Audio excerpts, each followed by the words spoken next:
Monthly subscriptions literally cost an arm and a leg at this point. I feel like every month I'm getting an email of a price increase with some monthly subscription service, whether it be Google, Netflix, Amazon. I feel like they're all just going to be increasing their prices. Monthly subscriptions have even become a staple point in most households. I think anywhere from $100 to $300 is what the average consumer is spending on just monthly subscriptions alone. And if you were to look at your budget, I'm pretty sure subscriptions is increasing percentage in your household. But the sad part is in 2024, we no longer own anything and we're essentially just renting it because no longer do we own media. We're essentially renting it monthly.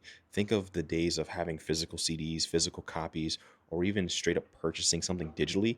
Now we're just strictly leasing it or renting it with a monthly subscription. And essentially, what this does is it locks us into these dependencies around these services because the moment that you stop paying for it, the moment all of your media is gone. And this can include old access as well. I think PlayStation or some other system got in trouble for this, but essentially all of the old movies that you bought in the past, they were deleting them from their library, and this included your library as well. And I think the best thing that we can do as consumers and with our money is still support those lifetime purchases rather monthly subscriptions because upfront it might hurt more, but over the long run, you actually have access to something that you know is likely only going to increase in price. And as an example, as a content creator, I use software to edit my videos, and I specifically use DaVinci Resolve, and they still offer a one-time purchase. Compare this to something like Premiere Pro, which I think can go as much as $60 a month. And when you zoom out and think about it as a whole, the whole reason that these companies are going to this subscription service is its monthly recurring revenue.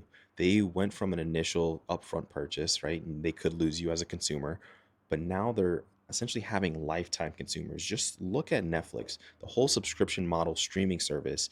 Everyone even copied them. You have Disney, you have Amazon, you have HBO, Paramount. The list is only going to continue. And it's to the point where cable, which we cut the cord from, was like $100 a month to now, if you have all of these streaming services, is likely more than that. It's coming to the point where financial budget services like Rocket Money have a monthly subscription service just to help you out with your monthly subscription services. I think what they do is they tell you which ones go unused, but this costs money and it's just laughable to think that there's a service for that.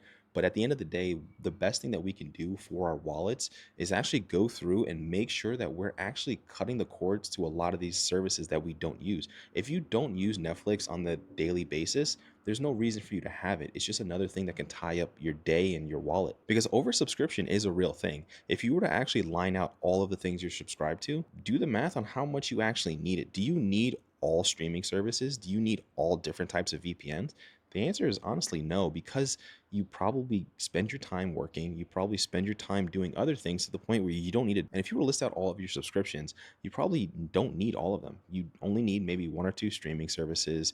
You maybe need like one VPN. And if you go down the list, I'm pretty sure you could save a lot of money doing this. What they do is they essentially reel us in with this nice, tempting offer. Think Netflix. And once they get you as a reoccurring user, they're just going to increase the price on you. And if you read the terms and conditions, they sort of have the right to do it because if you don't want the service, they could just discontinue you. And looking at Netflix as a perfect example, I think it's currently having a flattening of users because it realizes that there's a limited reach based on what people are willing to pay. And I think, yes, there still is that $7 low tier options, but let's think about it. You're losing most TVs, movie plans because everyone else is making their own subscription service. So the overall competition is more, but somehow the price is increased. And if you were to sign up to their cheapest option, you're still getting overloaded with ads for something that you're paying for. And the main takeaway with this is just look at all of your current subscriptions that you're paying for and question if they're even worth it.